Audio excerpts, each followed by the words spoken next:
नमस्कार दर्शकों, टीवी 100 में आप सभी का स्वागत है। सुबह सवेरे के इस बुलेटिन में चलिए शुरुआत करते हैं सुबह की बड़ी खबरों के साथ। पहली खबर पर नजर डालेंगे। अमेठी और रायबरेली सीट को लेकर कांग्रेस में अब तक सस्पेंस जारी है। यूपी की अमेठी और रायबरेली लोकसभा सीट पर उम्मीदवारों को लेकर कांग्रेस ने दिल्ली में लंबा मंथन भी किया। सीईसी की बैठक के भी कई दिन बीत गए हैं, मगर रायबरेली अमेठी सीट की तस्वीर अब तक साफ नहीं हो सकी है। अब चर्चा तो यह है कि इनमें से एक सीट पर कांग्रेस गांधी परिवार से अलग भी उम्मीदवार पर दांव लगा सकती है। रायबरेली और अमेठी गांधी परिवार की परंपरागत सीटें मानी जाती हैं और इस संवादों को लेकर के कई कयास भी लगाए जा रहे हैं। इन सीटों पर कांग्रेस ने उम्मीदवार तय करने के लिए शनिवार को भी लंबी बैठक की थी, मगर इन दोनों सीटों पर अब तक असमंजस की स्थिति बनी हुई है। नामांकन दाखिल करने का सिर्फ कल तक का समय है और उम्मीदें जताई जा रही हैं कि दोनों सीटों पर आज प्रत्याशियों के नाम के कांग्रेस पत्ते खोल सकती है। तो दोनों सीटों पर अब तक कांग्रेस का सस्पेंस जारी है। एक और अगर देखा जाए तो अमेठी लोकसभा सीट से स्मृति ईरानी को चुनावी मैदान में भारतीय जनता पार्टी ने उतार दिया है, लेकिन अब तक अमेठी के साथ साथ रायबरेली लोकसभा सीट पर कांग्रेस ने एक भी प्रत्याशी अब तक चुनावी मैदान में नहीं उतारे हैं। और यही कारण है कि शायद असमंजस की स्थिति के बीच जहां जनता और समर्थकों के द्वारा भी बीते दिन कांग्रेस से राहुल गांधी को टिकट देने के उद्देश्य के साथ और चुनावी मैदान में उतारने के लिए प्रदर्शन किया गया है। और तमाम खबर से जुड़ी हुई ज्यादा जानकारी देने के लिए रायबरेली से हमारे संवाददाता दिलीप हमारे साथ जुड़े हुए हैं। दिलीप, जिस तरह माहौल देखा जा रहा है, 2024 के चुनाव की तैयारियों को देखकर आगाज हो गया है और पार्टियों के तमाम प्रत्याशी भी चुनावी मैदान में देखने को मिल रहे हैं, लेकिन अमेठी और रायबरेली सीट पर अगर निगरानी की जाए, खासकर रायबरेली सीट को देखा जाए, तो अब तक कांग्रेस के द्वारा उम्मीदवार तय नहीं किया गया है। क्या लगता है, सस्पेंस आखिर किन वजहों से अब तक नाम ओपन नहीं कर सकी है कांग्रेस? जी सुमन, जैसा कि मैं बता रायबरेली हॉट सीट मानी जाती है। हर समय जो है इस पर कांग्रेस का कब्जा रहा है और इस बार जो है जो यहाँ की सांसद है सोनिया गांधी, वो राज्यसभा के रास्ते संसद पहुंच चुकी है, तो ये जो सीट खाली मानी जा रही है। हालांकि अगर रायबरेली के आम लोगों की बात की जाए तो कहीं ना कहीं इस बार प्रियंका गांधी की लोग मांग तेज करते नजर आ रहे हैं और प्रियंका गांधी की यहाँ खासी जो है लोकप्रियता देखने को मिल रही है। अगर बात की जाए तो टिकट की, तो टिकट को लेकर के जो है कल जो सोनिया गांधी के सांसद हैं किशोरी लाल शर्मा, उनके रैली स्थित भुईमाऊ गेस्ट हाउस में काफी देर तक कार्यकर्ताओं के साथ बैठक की है और वहां से निकलने के बाद जो उन्होंने मीडिया को बताया है, उनका साफ तौर पर कहना है कि कहीं ना कहीं इस बार भी कांग्रेस के जो प्रत्याशी होंगे वो गांधी परिवार से ही होंगे। और उन्होंने ये भी बताया कि क्योंकि अगले दिन 3 तारीख को नामांकन की अंतिम डेट है, तो कहीं ना कहीं उनका साफ तौर पर कहना था कि वो नामांकन की तैयारी के लिए जो है आए हुए हैं, अपने कार्यकर्ताओं से बात कर रहे हैं और 3 तारीख को उनके द्वारा नामांकन किया जाएगा। जी, इस तरह से अगर इस सीट को देख लिया जाए, हाई प्रोफाइल सीट रायबरेली मानी जाती है और ऐसी स्थिति में अगर देखा जाए तो कांग्रेस के लिए भी खासा गढ़ मानी जाती है, क्योंकि कांग्रेस के लिए यह पुराने रीति रिवाजों में जो कहा जाता है कि परंपरागत सीट इन दोनों सीटों को माना जाता है। लेकिन रायबरेली में अब तक जिस तरह का सस्पेंस देखने को मिल रहा है, असमंजस की स्थिति कांग्रेस में मिल रही है, तो क्या लगता है आपको कि कांग्रेस इस बार 2024 की तैयारियों को लेकर चुनाव की रणनीति में फिलहाल किस तरह नीतियों के बीच में रुकी है और असमंजस की स्थिति बरकरार है? जी सुमन, जैसा कि मैं बताना चाहूंगा कि ये रायबरेली जो है वो हमेशा से पहले भी मैं बता चुका हूं कि ये रायबरेली सीट और जो अमेठी सीट है ज्यादातर कांग्रेस के ही पाले में रही है। हालांकि अगर अमेठी सीट की बात की जाए तो पिछले चुनाव में राहुल गांधी को जो यहाँ की स्मृति ईरानी जो वर्तमान में सांसद है, उन्होंने यहाँ तो शिकस्त दी थी, लेकिन रायबरेली सीट एक बार पिछले चुनाव में कांग्रेस के पाले में गई थी। लेकिन अगर इस बार की बात की तो कहीं कहीं जो जातीय समीकरण चल रहा है, अगर हम बात करें भारतीय जनता पार्टी की, तो यहाँ से भी भारतीय जनता पार्टी के द्वारा भी अभी कोई प्रत्याशी की घोषणा नहीं की गई है। जो यहाँ के कार्यकर्ता है उनका सीधा कहना है कि क्योंकि इस सीट पर कांग्रेस का कब्जा रहा है और कांग्रेस के प्रत्याशी घोषित होने के बाद तत्काल उसी लेवल के वो प्रत्याशी को घोषित करेंगे। हालांकि भारतीय जनता पार्टी में अगर लोकल प्रत्याशियों की बात की जाए तो यहाँ पर दौड़ में जो सूत्रों के हवाले से खबर आ रही है कि यहाँ पर जो अभी सपा से भाजपा में आए हुए उचार हैं मनोज पांडे, उनका नाम तेजी से चल रहा है। दूसरे प्रत्याशी जो पिछले चुनाव में प्रत्याशी बनाए गए थे दिनेश प्रताप सिंह, उनका भी दौड़ में काफी नाम चल रहा है।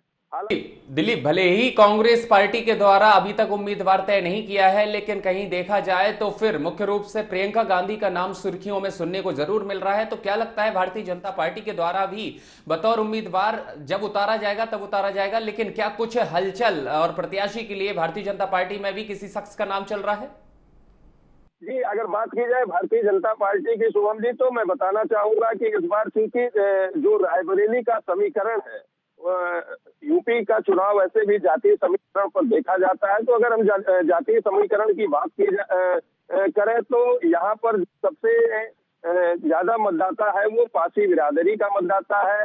लगभग 22% पासी बिरादरी का मतदाता है। तो हालांकि उसको लुभाने के लिए यहाँ का जो जिलाध्यक्ष बनाया गया वो बुद्धिलाल पासी जी है, और उन्हें जिलाध्यक्ष बना करके कहीं ना कहीं जो है वो पासी समाज को साधने का प्रयास किया गया है। और वही बात की जाए अगर दूसरे नंबर की, तो दूसरे नंबर पर यहाँ 12 से 13% जो ब्राह्मण मतदाता है। तो इस बार जो मनोज पांडे को कहीं ना कहीं उनके तेज नजर आ रहे हैं, क्योंकि दूसरे नंबर पर ब्राह्मण मतदाता है, और ब्राह्मण बिरादरी को साधने के लिए कहीं ना कहीं जो है इस बार भारतीय जनता पार्टी मनोज पांडे पर अपना दांव खेलती नजर आएगी, ऐसा सूत्रों का कहना है। और स्थानीय अगर बात की जाए तो आम लोगों में मनोज पांडे को लेकर काफी चर्चाएं तेज है। वहीं अगर कुछ ऐसे भी लोग हैं या कुछ कार्यकर्ता हैं जो दिनेश सिंह को भी दौड़ में बताते हैं, लेकिन अगर ज्यादातर बात की जाए तो मनोज पांडे इस समय भारतीय जनता पार्टी के दौड़ में आए हैं, क्योंकि जो लोग कयास लगा रहे हैं जल्द ही ये समाजवादी पार्टी से जो है क्रॉस वोटिंग करके भाजपा में आए हुए हैं, और भाजपा कहीं ना कहीं इन पर एक बड़ा दांव खेलेगी। और आपको बता दें, जैसा कि अगर रायबरेली जिले की बात की जाए तो 22% पासी बिरादरी के मतदाता है, 12% ब्राह्मण मतदाता है। तो कहीं ना कहीं इस बार भारतीय जनता पार्टी अपनी जीत को सुनिश्चित करने के लिए ब्राह्मण मतदाता पर ही जो है अपना दांव खेलेगी, ऐसा जो है आम लोगों का कहना है। जी, इस सीट को देखा जा रहा है अब ये और भी गतिविधियों के बीच में हाई प्रोफाइल बनती जा रही है, क्योंकि लोकसभा 24 की तैयारियों को देखकर चाहे भारतीय जनता पार्टी हो या कांग्रेस हो, अपनी रणनीति के साथ में समय पर प्रत्याशी उतार रही है। लेकिन रायबरेली सीट पर अब तक दोनों ही बड़ी पार्टियों के द्वारा दिग्गजों को चुनावी मैदान में नहीं उतारा है। ऐसे में अगर स्थिति देखा जाए तो जनता का क्या कुछ रुख देखने को मिल रहा है, क्या कुछ चर्चाएं आम जनता के बीच रायबरेली में सुनने को मिल रही हैं?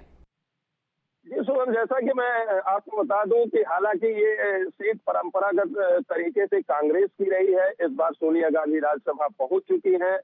तो कहीं ना कहीं जो आप लोग हैं, ज्यादातर लोगों का यही मानना है कि कांग्रेस से इस बार प्रियंका गांधी को जो है चुनाव यहाँ से लड़ाया जाए, और चुनाव लड़ाने के बाद जो यहाँ के कांग्रेसी लोग हैं वो इंदिरा गांधी की छवि देख रहे हैं प्रियंका गांधी में, और काफी लोकप्रियता प्रियंका गांधी की यहाँ पर है। और इस बार अगर प्रियंका गांधी चुनाव में आते हैं तो कहीं ना कहीं जो है भारतीय जनता पार्टी में कांटे की टक्कर होगी। चुनाव इतना आसान नहीं होगा, क्योंकि अभी तो ये कहना जीतेगा कौन हारेगा, जो यहाँ के कर रहा है उसको देख करके ये लगता है कि कहीं ना कहीं चुनाव जो टक्कर मिलेगी। बिल्कुल दिलीप, जिस तरह से समय बढ़ता जा रहा है और बढ़ते समय के साथ सिर्फ कल तक का समय ही शेष रह गया है बतौर उम्मीदवार प्रत्याशी घोषित करने के लिए और नामांकन के लिए, तो ऐसी स्थिति में क्या लगता है, जैसे जिस तरह से इससे पहले भी सीएसी में कांग्रेस के द्वारा दिल्ली मुख्यालय में मंथन किया गया है, विचार मंथन के बाद भी सस्पेंस जारी रहा, उसके बाद बीते 3-4 दिन हो गए हैं, अब तक सस्पेंस जारी है। आज कुछ उम्मीद और चांसेस नजर आ रहे हैं कि कांग्रेस के द्वारा या भारतीय जनता पार्टी के तमाम प्रतिनिधियों के द्वारा जिम्मेदारी के साथ प्रत्याशी के नाम ओपन किए जा सकते हैं, या अब भी सस्पेंस आज जारी रहेगा? जी सुमन, जैसा कि मैं बताना चाहूंगा कि कल एक दिन पूर्व ही जो सोनिया गांधी के प्रतिनिधि किशोरी लाल शर्मा है, वो रायबरेली स्थित भूए मऊ जो उनका गेस्ट हाउस है कांग्रेस का, उसमें आए थे, कार्यकर्ताओं के साथ उन्होंने बैठकें की। उनका साफ तौर पर कहना है कि आज किसी भी हालत में जो है उनके प्रत्याशी की घोषणा हो जाएगी। कल ही वो चुनाव की तैयारियों को लेकर के काफी देर रात तक जो है उन्होंने कार्यकर्ताओं के साथ बैठकें की है, चुनावी रणनीति बनाई है और किस तरह से चुनाव लड़ना है और जीत हासिल करना है। इसका मूल मंत्र जो सोनिया गांधी के सांसद किशोरी लाल है, उन्होंने अपने कार्यकर्ताओं को दी है। हालांकि वहां जो गेस्ट हाउस का हाव देखने को मिल रहा था, कांग्रेस कार्यकर्ताओं में उत्साह देखने को मिल रहा था, उससे साफ अंदाजा लगाया जा सकता है कि कहीं ना कहीं इस बार भी गांधी परिवार से ही जो है प्रत्याशी घोषित किया जाएगा। जी, से जुड़ी हुई जानकारी के लिए आपका बहुत बहुत शुक्रिया दिलीप। और जिस तरह से अमेठी सीट की बात करें तो अमेठी से भारतीय जनता पार्टी ने विश्वास जताते हुए एक बार फिर से सांसद स्मृति ईरानी पर भरोसा जताया है। बतौर प्रत्याशी उम्मीदवार उन्हें उतार दिया है चुनावी मैदान में, लेकिन कांग्रेस सीट पर अब भी अमेठी में भी सस्पेंस जारी है। और इसके बाद अगर नजर डालें अगली और दूसरी जो हाई प्रोफाइल सीट बनी हुई है रायबरेली, यहां पर तो भारतीय जनता पार्टी और कांग्रेस दोनों ही बड़ी पार्टियों के द्वारा अब तक प्रत्याशी के नाम नहीं दिए गए हैं। और यही कारण है असमंजस की स्थिति में यह अब और सस्पेंस के दौर में बड़ी सीट हाई प्रोफाइल बनती जा रही है। लोगों को भी इंतजार है कि आखिरकार किन पार्टी के द्वारा कौन सा वह प्रत्याशी इस चुनावी मैदान में उतारा जाएगा जिस पर जनता भरोसा कर सके और भरोसे के साथ वोट भी डाल सके, क्योंकि एक एक वोट अहमियत रखता है। सरकार बनाने के लिए, उसमें हिस्सेदारी के लिए प्रत्याशी का होना आवश्यक होता है। लेकिन कल नामांकन को लेकर के नाम ओपन करने के लिए अंतिम समय है और ऐसी स्थिति में अगर देखा जाए अब तक किसी भी तरह से नाम स्पष्टीकरण ना होना एक बड़ा प्रश्न चिन्ह इन बड़ी पार्टियों पर जनता लगा रही है। तमाम लोगों की नजरें अब और भी बढ़ती जा रही हैं, क्योंकि बढ़ते क्रम के साथ में, बढ़ते चरणों के साथ में चुनाव का माहौल है वो गर्मा रहा है और इंतजार की घड़ियां भी अब शेष ही कुछ रह गई हैं। लेकिन इस इंतजार की घड़ियों के पहले क्या लगता है कि भारतीय जनता पार्टी प्रत्याशी घोषित करेगी, उनके साथ ही कांग्रेस पार्टी के द्वारा भी दबदबा कायम रखने के लिए प्रत्याशी का नाम दिया जाएगा?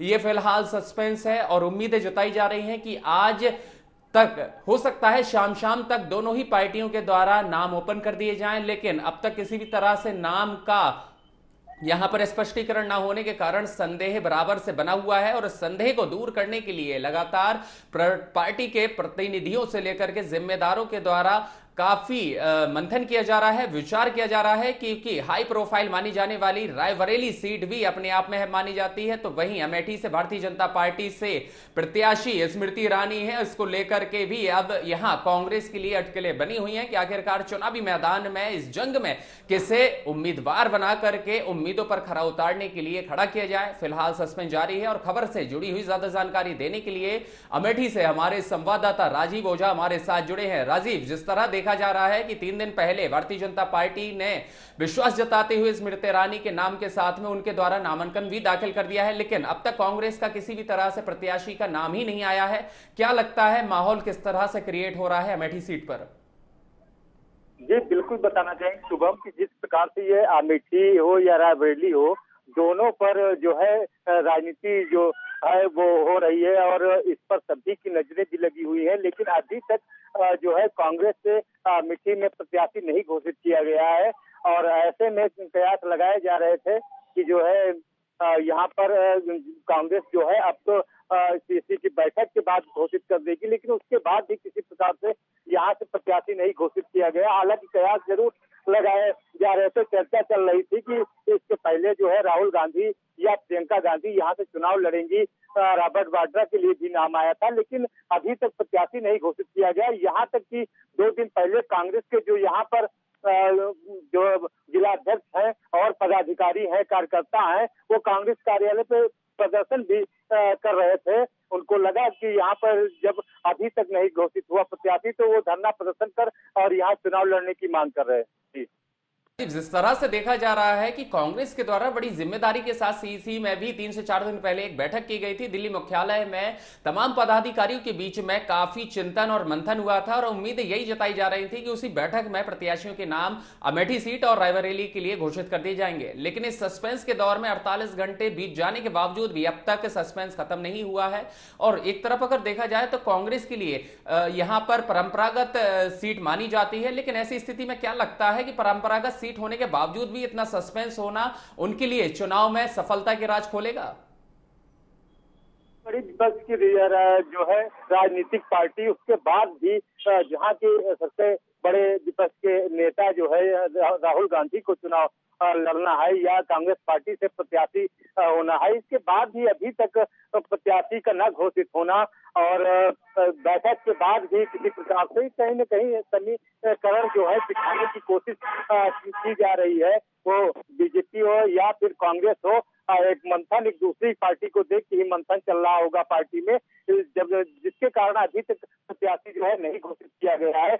यहाँ तक कि कल आपको बता दें कि धरना प्रदर्शन कांग्रेसियों के द्वारा करने के बाद जो है सोनिया गांधी के प्रतिनिधि किशोरीलाल शर्मा भी अमेठी पहुंचे और लगभग 1.5 से 2 घंटे वो कार्यकर्ताओं के साथ, नेताओं के साथ बैठक हुई उनकी। और उसके बाद जो है वो जो नेता है, जो कार्यकर्ता है, हालांकि वो मीडिया से बचते रहे, कोई आधिकारिक बयान उन्होंने नहीं दिया, लेकिन जो कांग्रेस नेता है दीपक सिंह, उन्होंने जरूर कहा कि यहाँ से जो है कार्यकर्ताओं की तैयारी को लेकर बैठक की गई है, नामांकन को लेकर बैठक की गई है और इसमें गांधी परिवार से ही यहाँ पर चुनाव लड़ेगा, प्रत्याशी होगा। हालांकि स्पष्ट नाम उन्होंने ना राहुल और प्रियंका और किसी को लेकर उन्होंने नहीं दिया। जी, खबर पर नजर बनाए रखें और फिलहाल तमाम जानकारी देने के लिए आपका बहुत बहुत शुक्रिया। और दर्शकों, बढ़ते हैं अगली खबर की ओर। इलाहाबाद हाई कोर्ट में आज गाजीपुर के सांसद अफजाल अंसारी को गैंगस्टर एक्ट के तहत विशेष अदालत गाजीपुर से 4 साल की सजा और 1 लाख रुपए जुर्माने के खिलाफ दाखिल अपील पर सुनवाई होनी है। भाजपा विधायक कृष्णानंद राय हत्याकांड को लेकर अफजाल अंसारी के खिलाफ गाजीपुर के मोहम्मदाबाद थाने में गैंगस्टर एक्ट का केस दर्ज किया गया था। अदालत ने अफजाल अंसारी को इस मामले में दोषी करार देते हुए सजा सुनाई है, जिसके खिलाफ में अपील दाखिल की गई है। सुप्रीम कोर्ट ने भी अपील की जल्द सुनवाई का आदेश दिया है और कहा है कि 30 जून तक सुनवाई कर ली जाए। याचिका के अधिवक्ता रही है, उसमें बताया जा रहा है सुप्रीम कोर्ट ने अपील की कि जल्द सुनवाई का आदेश दिया है और 30 जून तक ही सुनवाई कर ली जाए। गौरतलब है कि विशेष अदालत ने अफजाल अंसारी को इस मामले में दोषी करार देते हुए सजा सुनाई है, जिसके खिलाफ में अपील दाखिल की गई है। भाजपा विधायक कृष्णानंद राय हत्याकांड को लेकर अफजाल अंसारी के खिलाफ गाजीपुर के मोहम्मदाबाद थाने में गैंगस्टर एक्ट का केस दर्ज किया गया था, जिसमें विशेष अदालत ने अफजाल अंसारी को इस पूरे मामले में दोषी करार देते हुए सजा सुनाई है, जिसके खिलाफ में यह आज अपील दाखिल की गई थी। उस पर आज सुनवाई होने जा रही है और इस सुनवाई के बीच सुप्रीम कोर्ट के जो आदेश है उसमें कहा जा रहा है कि 30 जून तक सुनवाई कर ली जाए। जमानत मंजूर हो या ना हो, लेकिन सजा पर फिलहाल रोक लगाई थी। हाईकोर्ट ने अफजाल अंसारी की जमानत मंजूर कर ली थी, लेकिन सजा पर रोक नहीं लगी थी। इस कारण से संसद से उनकी सदस्यता भी समाप्त कर दी गई थी। बाद में सुप्रीम कोर्ट ने सजा पर रोक लगाते हुए अपील जल्द सुने जाने का भी आदेश दिया। हेड स्पीच मामले में पूर्व मेयर व पूर्व विधायक को राहत। इलाहाबाद हाईकोर्ट ने हेड स्पीच मामले में अलीगढ़ के पूर्व मेयर, पूर्व विधायक व सभासद के खिलाफ में जारी गैर जमानती वारंट पर भी रोक लगा दी है। कोर्ट ने मुकदमे की कार्यवाही पर भी यहां रोक लगाई है। यहां न्यायमूर्ति संजय कुमार सिंह ने पूर्व मेयर मोहम्मद फुरकान, पूर्व विधायक जमीरुल्लाह और अन्य आरोपियों की याचिका पर आदेश दिया है। अफजाल अंसारी की याचिका पर आज सुनवाई होनी है, जिस पर निगाहें भी लोगों की लगी हैं।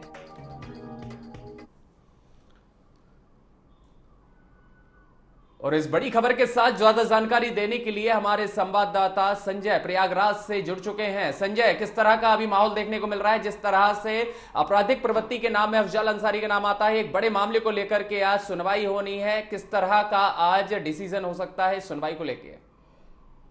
देखिए शुभम जी, आपको बता दें, जिस तरीके से माफिया कहे जाने वाले अफजाल अंसारी की जो जमानत अर्जी है उस पर इलाहाबाद हाई कोर्ट में सुनवाई चल रही है और स्पेशल कोर्ट गाजीपुर की एमपीएमएल कोर्ट ने 4 साल की सजा 29 अप्रैल 2023 को कृष्णानंद राय हत्याकांड में दोषी करार देते हुए 4 साल की सजा सुनाई थी, जिसको सजायाफ्ता जेल में अफजाल अंसारी को डाला गया था। तो वहीं अफजाल अंसारी की तरफ से हाईकोर्ट में याचिका दाखिल की गई थी, लेकिन यहाँ से सजा पर रोक लगाने के लिए एक याचिका दाखिल की गई थी, लेकिन यहाँ से राहत नहीं मिली। तो ये सुप्रीम कोर्ट का दरवाजा खटखटाए तो वहाँ सुप्रीम कोर्ट ने सजा पर रोक तो लगा दी थी, लेकिन फिर से 30 जून तक इलाहाबाद हाईकोर्ट में सुनवाई पूरी करने का आदेश जारी किया था। उसके बाद फिर से इलाहाबाद हाईकोर्ट में आज सुनवाई शुरू होगी इस पे, और इन दोषी करार देते हुए जब इनको कृष्णानंद राय हत्याकांड में गैंगस्टर एक्ट के तहत इन्हें जेल भेजा गया था और 4 साल की इस विशेष कोर्ट ने 4 साल की सजा सुनाई थी, तो उसके बाद इनकी संसद में सदस्यता भी रद्द कर दी गई थी।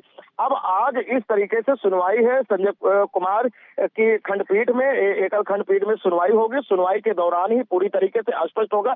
जिस तरीके से अगली सुनवाई के दौरान कोर्ट ने इनकी जमानत अर्जी को तो मंजूर कर ली थी, लेकिन सजा पर रोक बरकरार रखा था, तो ऐसे में आज के दिन राजनीतिक गलियारों में हलचलें तेज हो चुकी है, क्योंकि चुनाव नजदीक हो चुका है। ऐसे में लगातार जो राजनीतिक गलियारे हैं उसमें हलचल है, लोगों की एक चर्चाएं का विषय बना हुआ है। चर्चा हो रही कि आखिरकार आज कोर्ट किस तरीके से अफजाल अंसारी को राहत दे सकती है, क्योंकि बड़ा मामला है और ये गैंगस्टर एक्ट के तहत इन्हें सजा सुनाई गई थी। अब कोर्ट ही पूरी तरीके से निर्धारित कर पाएगा शुभम जी कि आखिरकार जिस तरीके से गाजीपुर की विशेष कोर्ट ने, स्पेशल एमपीएमएलए कोर्ट ने इनको 4 साल की सजा सुनाई थी, उसके विरुद्ध ये हाईकोर्ट में अपनी याचिका दाखिल किए थे कि 4 साल की सजा जो है उसको रद्द किया जाए और इनको जमानत पे छोड़ा जाए। अगर इनको जमानत पे छोड़ा जाएगा लेकिन 4 साल की सजा पे रोक नहीं लगेगी, तो कहीं ना कहीं इन्हें चुनाव लड़ने में अटकलें जरूर आ सकती हैं शुभम जी।